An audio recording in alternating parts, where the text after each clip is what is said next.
Herzlich willkommen zu meinem Let's Play Herrscher des Olymps Zeus mit dem Add-on Herrscher von Atlantis Poseidon.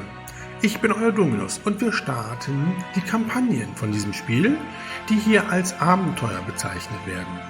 Gut, dann starten wir mal. Herrscher des Olymps, suchen uns das Oberhaupt aus, natürlich Dominus, und können jetzt hier das Abenteuer starten. Ja, das sind also die Abenteuer, die wir zu bestreiten haben. Und allen Abenteuern liegt eine große griechische Legende oder Mythos als Thema zugrunde, wie jetzt hier Zeus und Europa. Götter, Sterbliche und Monster wollen sie daran hindern, Theben zu Ruhm und Ehre zu führen. Dieses Abenteuer besteht aus 8 Episoden und ist relativ einfach zu bewältigen. Ja, wie gesagt, 8 Episoden hat dieses Abenteuer. Ja, und es ist zu Anfang ein einfaches Abenteuer, was wir bestreiten.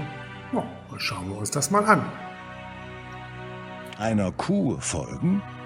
Die Priesterin des Orakels sagte, einer Kuh folgen. Ein seltsamer Befehl, zweifellos. Aber die Priesterin irrt sich nie. Sie versprach dem Menschen Großes, der ihrer Kuh folgt, bis sie sich zum Schlafen niederlegt, um an dieser Stelle eine Stadt zu bauen. Dieser Mensch wird erreichen können, woran 4 mächtige Männer gescheitert sind und Europa nach Griechenland zurückbringen. Die schöne Europa wurde vor Jahren von einem weißen Stier entführt und seither nicht mehr gesehen. Und damit endete die rinderfreundliche Prophezeiung der Priesterin. Die Kuh hatte sich keine sehr gute Stelle ausgesucht. Sie schlief ein kurzes Stück von einer scheußlichen, vielköpfigen Schlange entfernt ein, die Ares gehören soll.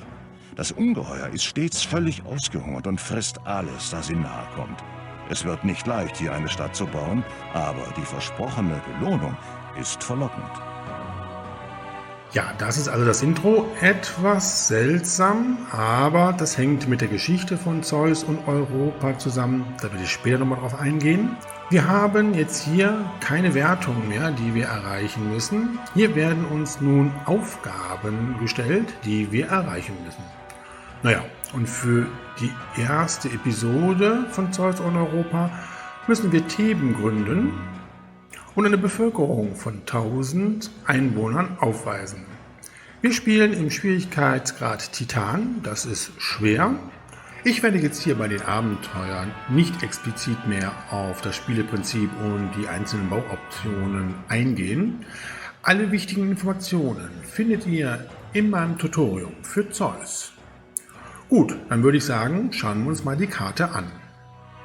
Ja, dann gehen wir mal direkt in den Pausenmodus und gehen hier direkt bei dem Reiter Übersicht und schauen uns die Minimap an. Da kann man nämlich sehen, dass ein großer Fluss hier unsere Karte in 3 Landteile zerteilt. Wir haben einmal hier den südöstlichen Teil mit Felsformation und hier einem Marmorvorkommen. Gehen wir mal weiter Richtung Norden, kommt hier die andere Landmasse, die auch sehr groß ist und wo wir fruchtbare Flächen haben, wo wir Landwirtschaft betreiben können und natürlich auch Viehzucht. Gehen wir mal Richtung Westen über diesen Fluss auf die andere Landmasse, die auch sehr groß ist. Ja, und hier haben wir Wolfsrudel. Also Wolfsrudel begleiten uns auch bei Zeus. Und die Wolfsrudel können uns in dem Maße gefährlich werden, da sie unsere Herden angreifen und Ziegen und Schafe reißen und somit unsere Herden dezimieren. Sie fallen aber keine Menschen mehr an, also das ist jetzt nicht mehr ganz so schlimm. Allerdings können wir sie nicht mehr mit einem Aquädukt oder einer kleinen Statue einkesseln, sodass sie an einer Stelle fixiert bleiben. Die Wölfe können diese Barriere tatsächlich zerstören. Da haben die Entwickler darauf geachtet und diesen kleinen Fehler hier behoben. Also wir können diese Wolfsrudel nur mit Militär beikommen, ohne mit unserer Gottheit Artemis. Aber so weit sind wir noch nicht. Gut, dann schauen wir mal weiter. Auch hier Felsformation. Ja, die Karte ist sehr groß und auch sehr fruchtbar. Waldflächen haben wir hier auch. Hier ist der Immigrationspunkt. Ja, dann kommen wir hier zurück, wo wir begonnen haben. Dann schauen wir mal, was wir so produzieren können. Landwirtschaft, Farmen, können wir nur Weizen anbauen. Bei den Plantagen können wir nur Oliven anbauen. Und bei der Viehzucht können wir Wolle und Käse herstellen. Produzieren können wir Marmor durch die Steinmetzwerkstatt und wir können Olivenöl herstellen. Gut, ja, was ist jetzt der Plan? Wir sollten mal schauen, wo wir unsere Stadt gründen. Das ist wichtig im Vorfeld zu überlegen, wie wir unsere Stadt aufbauen und welche Möglichkeit der Expansion wir haben, da wir in den verschiedenen Episoden dann wieder zur Stadt zurückkommen und sie weiter ausbauen müssen. Das ist gar nicht so einfach und man muss im Vorfeld schon so einige Überlegungen starten. Gut, ja, wir könnten hier auf dieser Landmasse im Nordosten siedeln oder hier auf der anderen Seite im Westen. Die Fläche ist wesentlich größer. Allerdings birgt dieses Abenteuer noch einige Überraschungen und es wäre besser, wenn wir tatsächlich hier auf der östlichen Landmasse unsere Stadt gründen. Dafür müssen wir aber erstmal eine Brücke bauen. Die errichten wir wo?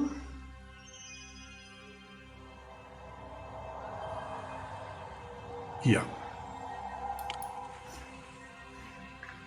Sehr gut. Ja, dann bauen wir jetzt hier unsere Stadt auf und während ich die Stadt aufbaue, erzähle ich etwas über die Geschichte von Zeus und Europa. Europa war die Tochter des phönizischen Königs Agenor. Sie war wunderschön und liebreizend, dass selbst der Gott Poseidon Gefallen an ihr fand. Sein Bruder Zeus wollte aber unbedingt diese Schönheit für sich erobern. Er brauchte allerdings eine List, denn seine eifersüchtige Frau Hera wachte über ihren Göttergatten mit Argusaugen. Er fragte Hermes, den Götterboten, denn Hermes ist gleichzeitig auch ein sehr listenreicher Gott. Er empfahl Zeus, sich Europa in Form eines Stieres zu nähern. Ja, und Zeus verwandelte sich einem Stier, gesellte sich zu einer Herde und Hermes trieb diese Herde zu Europa, die mit ihren Freundinnen auf einer Wiese spielte. Ja, und Europa gefiel der große, gut aussehende Stier sehr. Sie streichelte und liebkoste ihn. Ja, und die Freundinnen neckten Europa, indem sie sagten, dass sie doch den Stier reiten sollte. Naja, frohen Mutes sprang sie auf den Stier und darauf hatte natürlich Zeus nur gewartet. Er preschte davon und er rannte bis zur Küste, sprang in das Meer und schwamm mit Europa bis nach Kreta, seiner Heimatinsel.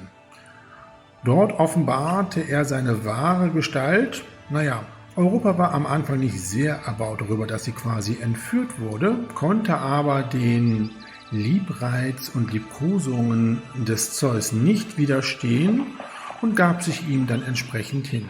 Aus dieser Beziehung entsprangen 3 Söhne und der älteste, Minos, wurde der erste König auf Kreta und gründete die minoische Kultur. In der Zwischenzeit suchte der Vater König Agenor und die 3 Brüder von Europa nach der verschwundenen Schwester und Tochter. Der älteste Bruder Kadmos fragte das Orakel von Delphi, ob die Suche noch Erfolg haben könnte.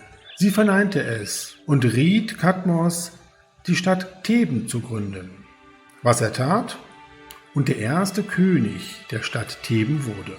Ja, das ist die Geschichte von Europa und Zeus in Kurzform und ihr seht, dass es da viele Parallelen zu unserem Abenteuer und zu den Episoden gibt.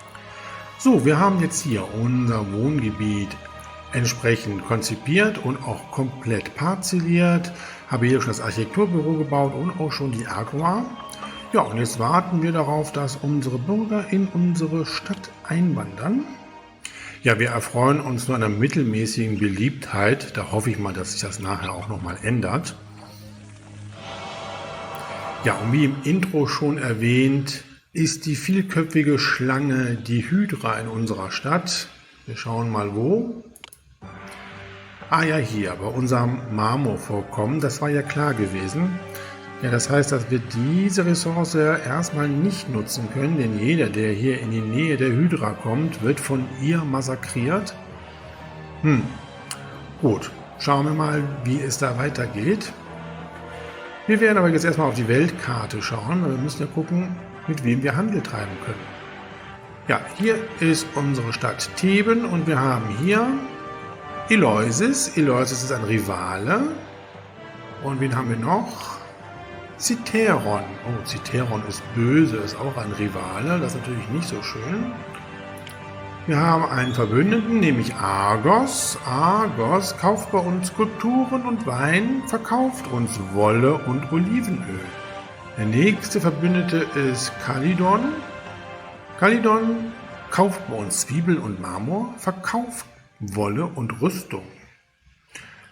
Dann haben wir noch den Berg Peleion als Verbündeten. Peleion kauft nur, und zwar Weizen und Wein. Ja, und als letzten Handelspartner haben wir hier Libyen. Libyen kauft Bronze und Wolle und verkauft Holz und Oliven. Gut, ja, Marmor können wir nicht abbauen, dann bleibt uns erstmal nur Wolle als Exportgut übrig und gegebenenfalls auch Weizen. Dann sollten wir auch gleich direkt die ersten Wollsammelstellen errichten. Da müssen wir nur aufpassen. Hier ist auch ein Wolfsrudel. Das heißt, wir sollten unsere ganzen Herden hier etablieren. Hier sind sie vor den Wolfsrudeln geschützt. Die Wolfsrudel streifen nämlich nicht durch die Karte. Da brauchen wir jetzt keine Sorge zu haben, dass sie hier hinkommen. Und wir können schnell hier bei dem Gewerbe noch die Prioritäten verteilen. Natürlich Gesundheit und Sicherheit bekommt eine hohe Priorität. Ja, das dauert natürlich etwas, bis unsere Bürger hier auf die andere Seite des Flusses angelangt sind. Aber da sind sie jetzt, endlich. Citeron wird feindselig. Warum? Weiß ich nicht. Ich habe eigentlich gar nichts getan, aber gehört wohl dazu. Das heißt, dass wahrscheinlich diese Stadt uns angreifen wird. Nicht so schön. Schauen wir mal, wie wir da entsprechend agieren können. Jetzt können aber erstmal hier unsere neuen Bürger einziehen und wir fangen an. Einmal hier die Straße runterziehen und dann werden wir hier auch eine Straße bauen. Weil hier werden wir unsere Weizenfarmen bauen. Das können wir mal direkt machen. 3 Stück. Dann müssen wir aber hier auch natürlich ein Architekturbüro bauen. So, und dann errichten wir 2 Wollsammelstellen. Mal schnell die Schafe platzieren. Ja, wir haben schon 100 Einwohner in unserer Stadt Theben. So, habe ich jetzt genug? Ja. Gut, dann brauchen wir noch die Käsereien. Oh, da bauen wir mal 3 Stück direkt. Weil wir gegebenenfalls ja das Getreide verkaufen, beziehungsweise den Weizen. Ja, uns fehlen natürlich jetzt hier Mitarbeiter, das ist natürlich klar, aber ich glaube, es kommen noch ein paar. Wir müssen jetzt auf jeden Fall das Silo noch errichten.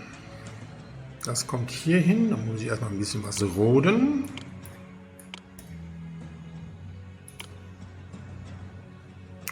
So, und dann müssen wir hier auch eine Sperre errichten. Und hier sollten wir auch noch mal ein Architekturbüro bauen. Ja, jetzt hoffe ich, dass weitere Bürger in unsere Stadt kommen. Ah, da kommen sie, das ist sehr gut.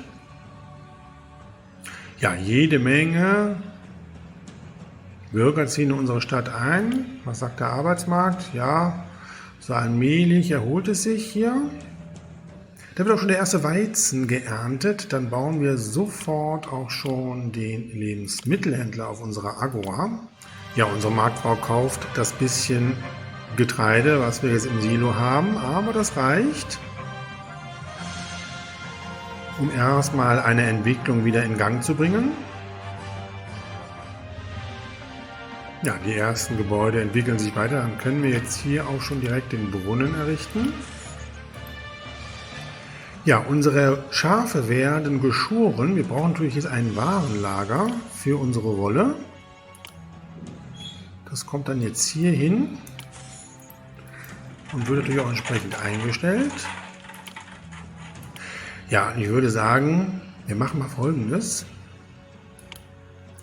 Wir bitten mal hier unseren Verbündeten um eine kleine Geldspende. Sind ja ein bisschen knapp hier. Wenn wir jetzt hier gleich die Entwicklung weiter starten wollen, brauche ich noch ein bisschen Geld.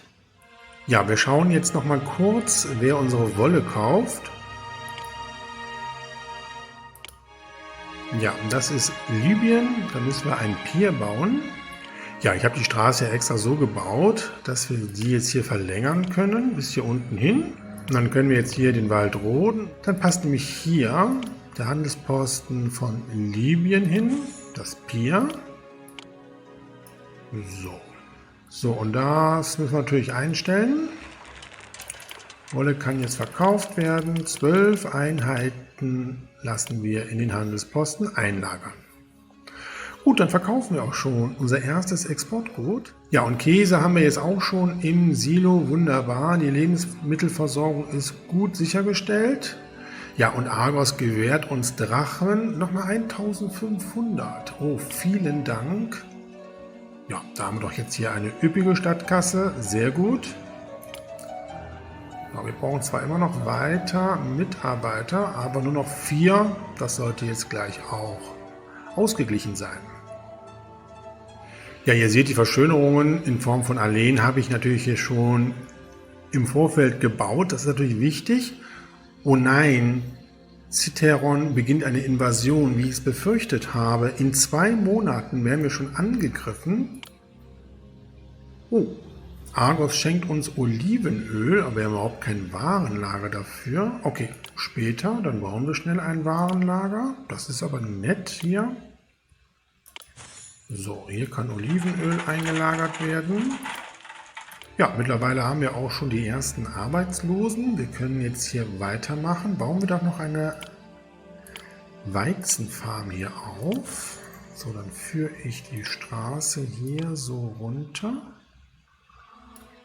Dann können wir hier noch weitere bauen. Ja, 1 Monat haben wir noch, bis Citeron uns angreift. Da bin ich mal gespannt.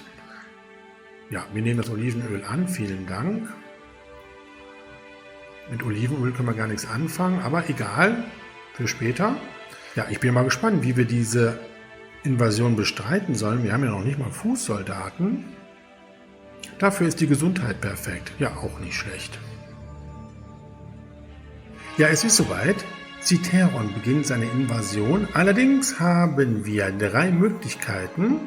Wir können uns unterwerfen, dann werden wir Vasall dieser Stadt und müssen Tribut zahlen.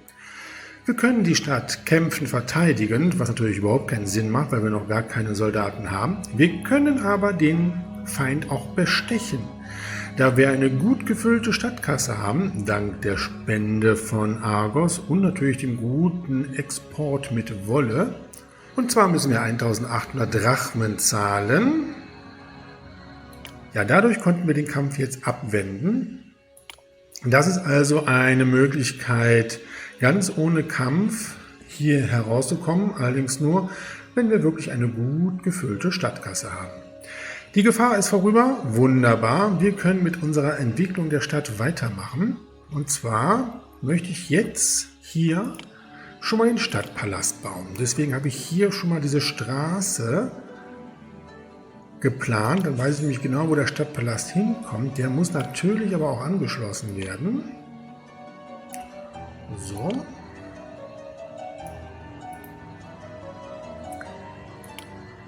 Hier muss natürlich jetzt auch noch ein Architekturbüro hin. Das kann hier hin. Dann können wir das Steuereintreiberbüro auch schon bauen. Dann können wir schon Steuern beziehen. Das ist gar nicht mal so schlecht. So, jetzt haben wir aber auch jede Menge Geld ausgegeben. Ja, wir haben ja hier jetzt 4 Weizenfarmen. Ich denke mal, wir können Weizen auch verkaufen. Wer kauft nochmal Weizen? Nein, Argos ist es nicht. Es ist der Berg Peleion. Gut. Dann bauen wir jetzt den Handelsposten für den Berg Peleion.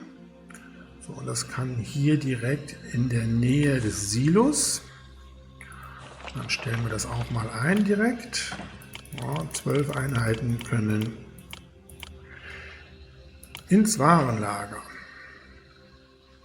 beziehungsweise in den Handelsposten.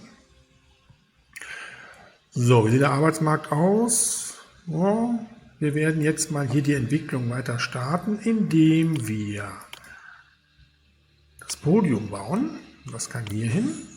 Und die Philosophenschule kommt jetzt. So, wie machen wir das? Oder hier? Ja, hier hin. Ja, jetzt benötigen wir Mitarbeiter, aber das sollte sich gleich ändern. Unsere Philosophenschule ist aktiv. Ja, und die ersten Philosophen wandern auch schon unsere Straße entlang. Die ersten Gebäude entwickeln sich weiter. Ja, sehr gut. Das wird uns wieder jede Menge Mitarbeiter bescheren. Dann können wir nämlich die Wollproduktion und auch die Getreideproduktion erweitern. Errichten wir auf unserer Agora schon mal den Wollhändler. Ja, unsere Stadt entwickelt sich prächtig. Unsere Stadtkasse sieht auch nach den ganzen Bautätigkeiten ganz gut aus. Ja, das sieht gut aus. Jede Menge neue Bürger in unserer Stadt. So, ja, dann würde ich sagen, errichten wir nochmal 2 Wollsammelstellen. So, und dann können wir das nämlich hier einmal rumbauen. Ach, sowas lieb ich, ja. So, dann können wir jetzt hier noch weitere Schafe platzieren. No. Wo? Hier. Nee. Da. 1. Die Gesundheit ist nicht mehr ganz so optimal. Das sollten wir ändern. Schnell eine Klinik errichten. So, dann errichten wir auch schon direkt das Gymnasium. Das kommt ja immer hier hin. Da muss ich noch eine Sperre errichten. Und zwar hier.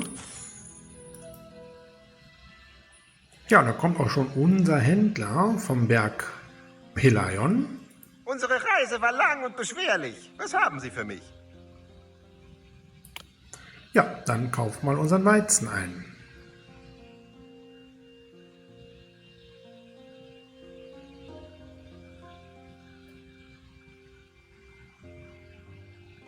Die nächste Ernte steht ja schon an. Genau, wird gerade geerntet und wir haben jede Menge Käse im Silo. Vielleicht sollten wir das Silo mal ein bisschen einstellen, dass wir 12 Einheiten Weizen annehmen und 20 Einheiten Käse. So. Ja komm, dann bauen wir jetzt hier auch noch mal eine Wollsammelstelle. Die passt ja genau hier hin. Wunderbar.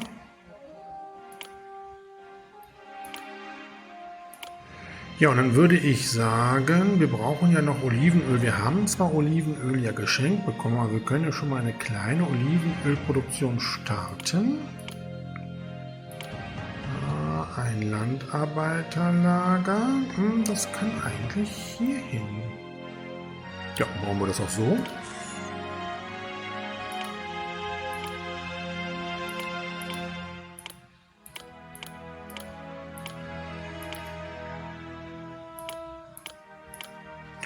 Und unsere 11 Olivenbäume, sehr schön. Und dann können wir auch schon direkt 2 Olivenpressen errichten. Die können hier hin. Ach, wunderbar, wenn das so schön kompakt alles gebaut wird. So, haben wir erstmal genug gebaut wieder. Müssen wir gucken, dass wir auch irgendwie unser Geld verdienen. Ja, aber mittlerweile haben wir schon 816 Einwohner in unserer Stadt Theben. Ja, die möchten jetzt Olivenöl nämlich haben. Das können wir ja gleich schon zur Verfügung stellen. Ja, machen wir die letzten Verschönerungen nochmal. Oh, wir haben sogar schon ein Denkmal. Ein Siegesdenkmal. Naja, gesiegt haben wir ja nicht. Wir haben ja eher bestochen, aber wenn es dafür auch ein Denkmal soll es mir gleich sein. So, wir bauen mal hier meine Säulenreihe an der Agora. Und dann möchte ich natürlich hier meine Bank haben. Ja, wir haben ja eine Rückentwicklung. Wir haben zu wenig Wolle im Warenlager. Wir müssen den Export mal eben stoppen, damit sich die Wohngebäude sich weiterentwickeln können. Es dauert ja immer ein bisschen, bis hier unsere Schafe geschoren werden können. Ah, das sieht aber schon wieder ganz gut aus. So, und dann werden wir jetzt Folgendes machen. Machen wir hier meine Parkanlage. So. Die sich weiterentwickeln können. So, und jetzt bauen wir als letztes den Ölhändler auf unsere Agora. Ja, da erholt es sich wieder. Die Gebäude entwickeln sich jetzt weiter. Da können wir gleich den Export wieder starten. Ja, und wir haben auch schon 912 Einwohner in Theben. Noch schnell hier meine Allee bauen. So. Ja, und ich denke mir mal, mit der Entwicklung der Wohngebäude, indem wir jetzt hier Olivenöl zur Verfügung stellen, erreichen wir auch die 1000 Einwohner.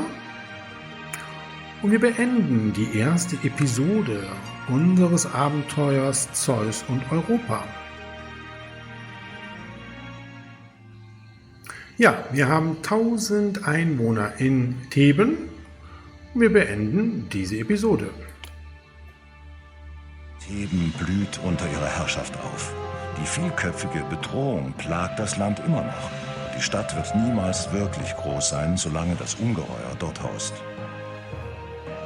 Ja, wir haben es geschafft. Wir haben die 1000 Einwohner erreicht. Und wir können die nächste Episode starten, die den Namen trägt, die Schlange. Bis dahin wünsche ich alles Gute und sage Tschüss, euer Dominus.